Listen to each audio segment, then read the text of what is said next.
Saw 2. After the unexpected, groundbreaking success of the first film, it put Twisted Pictures on the map and made enough money that Lionsgate got rid of their old boring logo and got their snazzy new Clockwork opening, which is somewhat meant to be in tribute to Saw. So they wanted a sequel, but the creators were kind of busy making Dead Silence. So they found another guy and took his script and then reworked it into Saw 2. And unlike some horror sequels that take an original script and rework it into their already existing franchises, this actually worked by actually incorporating it more. The film begins what will become a staple in the series, except for in Saw 3, the opening trap. Billy explains his Iron Maiden Venus flytrap thing is strapped to him and he's gotta find the key. But it's somewhere surgically on him. But where? Oh, it's in his eye! This opening sequence is somewhat of a tribute to Amanda's trap in the first film because just like her, his flailing around panicking accidentally pulls the timer. But the cinematography is not as good because it keeps flashing. So now he's gotta gouge out his eye to get the key, but he can't psych himself up to do it fast enough, and ooh! It's a little hard to look at because I don't like eye stuff. And hey, wait a minute. That guy who was installing the key in his eye had a limp. Yeah, that'll probably not be important. Then we meet the main character, Detective Eric Matthews, played by Donnie Wahlberg, as he picks up his son, Daniel, from prison. And they don't really have the best relation. But later that night, Eric is called in to work, and he's got to get there real fast. We meet Carrie from the first film, and Eric has to identify the guy from the beginning. He also finds a message on the wall to look closer. But he doesn't take it as anything important. He's still got paperwork to do. But then later that night, he's like, wait a minute. Wait a minute. So he grabs the squad and they head out to the warehouse. And his hunch was right. Jigsaw's there. And he's eating his breakfast, taking his meds, reading a book, waiting for them to show up. You know, old people things. And animatronic Billy greets them at the door. And after one guy falls into the stairs and breaks his shins, they actually kind of make it to Jigsaw and arrest him. Well, that was fast. Movie's over, I guess. Actually, I will need to remain here while you deal with your problem. His voice is so cool and calm and monotone, but not boring. I love it. Then they find some old-ass computers, and on those old-ass computers, we see security camera footage of 8 people, including Daniel. The games have begun. There will be blood. Shed. The man in the mirror nods his head. The only one left. Ride upon the dragon's back. Because the mountains don't give back what they take. The other people in the room is Gus and his tie, OP, literally, who looks insane, Jonas, Xavier, Addison, Laura, Daniel, and Amanda. She's the last one to wake up and she starts freaking out. And then eventually she finds a tape. Jigsaw says they're all poisoned. There's antidotes all over, including one in the safe, and they gotta find the combos, which is just on the back of their heads. Xavier and Gus find a key, and it says not to use it on the door, but they say nuts to that, so what can possibly go— oh shit. So after Gus's brains redecorate the room, Jonas asks how Amanda knows about the tape, and Amanda reminds the audience, oh yeah, she's that Amanda from the first film. But then the door conveniently opens itself, and Xavier arms himself with Lucille from The Walking Dead. Back with Jigsaw, he demands to only speak with Eric, and so he does, but he also secretly turns on his walkie-talkie. I want to play a game. The rules are simple. What you have to do is sit here and talk to me. If you do that long enough, then you will find your son in a safe and secure state. Now we have 2 simultaneous plots. People trying to navigate through the building, and Jigsaw and Eric having a podcast. Where Jigsaw talks about how that was just a nickname like the media gave him, and he only cut the Jigsaw out of people as symbolism because they're missing a part. And it's clear that he's just trying to get under Eric's skin. Back with the group, Jonas realizes that Xavier has a tattoo and links that everyone used to be in jail. But then Laura finds a door. Downstairs they find a dead body and a tape for Opie, explaining that he actually kidnapped everyone working for Jigsaw, and his prize is the antidote in a furnace, as well as a spare. Xavier tries cutting him because of this, but even after he cuts him, Opie just does not care. So he crawls into the furnace, takes one antidote, and he tries grabbing the other, but it closes behind him. A little detail that you can't actually see that there is a release valve in there because Jigsaw does want people to try and save themselves, I hope he doesn't see it and becomes crispy. I like the detail of him covering his mouth so he doesn't inhale any of the fumes. Back with Eric, he asks why Jigsaw does it, and Jigsaw explains long ago. Dr. Gordon from the first movie, which we don't actually see on screen, told him that he's got the cancers. No family left, and now with cancers, he tries ending his life, but he actually survives his car wreck. This began John Kramer's evolution into Jigsaw. Because he no longer valued his life, he had tried to end it, but surviving this makes him feel like everyone should now value life in a similar way.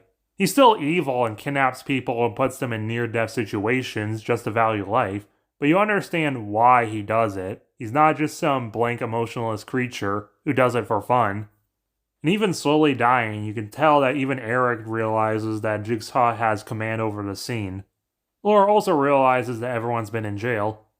And Daniel asks why Amanda is back in the games, and Amanda says even after her experience, she did rebound, and I can't show that on YouTube. Daniel tries to hold it all together, but it's clear that he's crying that he wants his dad. Xavier forces open a door, but this activates a timer, and they find Xavier's tape. The tape says that the door will lock forever unless they find the key, and the key is in a literal pit of used needles.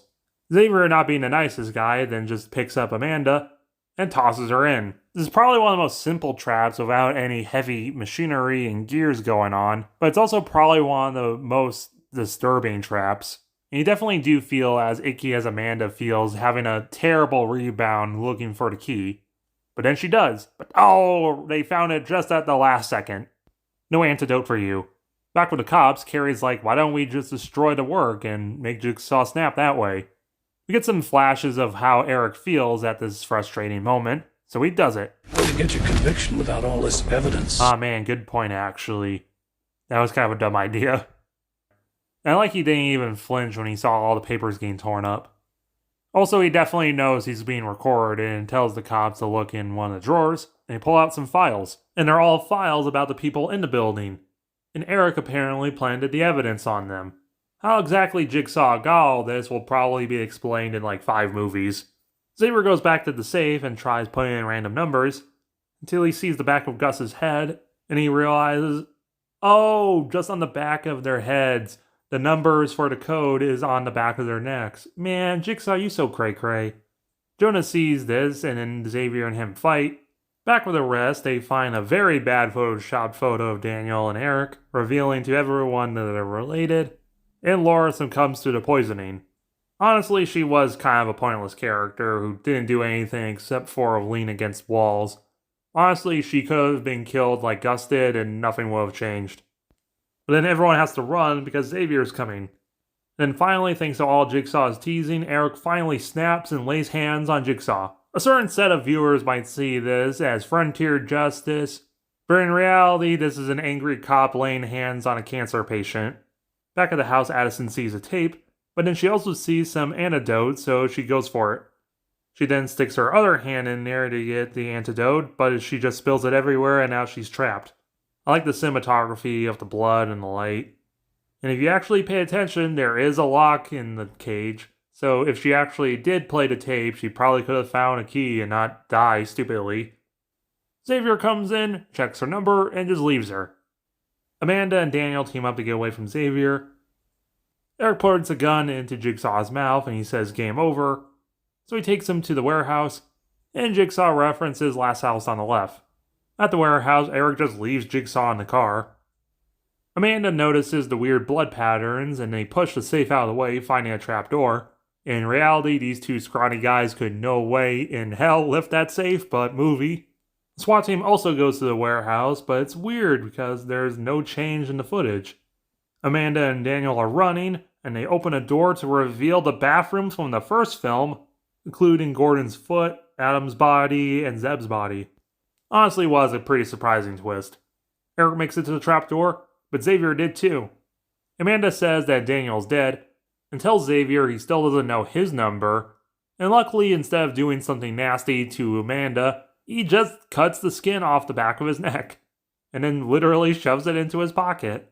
But then he does try something nasty with Amanda. Daniel revives, turns out he's not dead, gets the knife from him, and slashes his throat.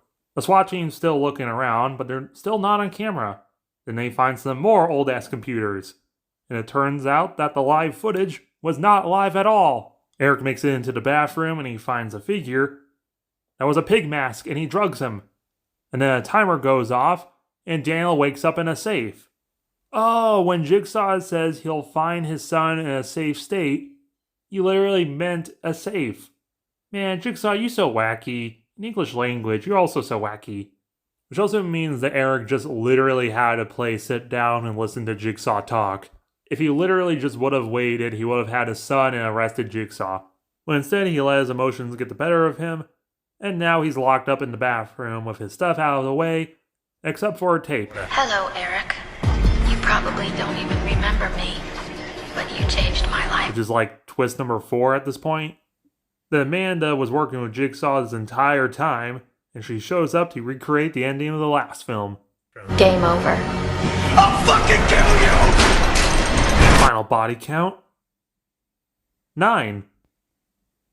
Saw 2 is one of the best horror sequels of all time. I love learning more about Jigsaw and his philosophies. Even if he is evil, you understand where he's coming from. I like his battle of wits with Eric. It's honestly kind of the best part of the film, seeing the two go back and forth, and ultimately Eric failing because of his emotion. And I love seeing more dynamic traps in action, which will continue throughout the rest of the series. But I guess some of the acting's not the best. There's a couple pointless characters, and the warehouse stuff just isn't as interesting as Eric and Jigsaw's battle. And especially from this point on, the films will be more connected and kind of confusing. But ultimately, I am satisfied with the film expanding the universe and starting the long tradition of not entirely linear storytelling within the franchise. And I do like the callbacks to the first film. Overall, 9.5 out of 10.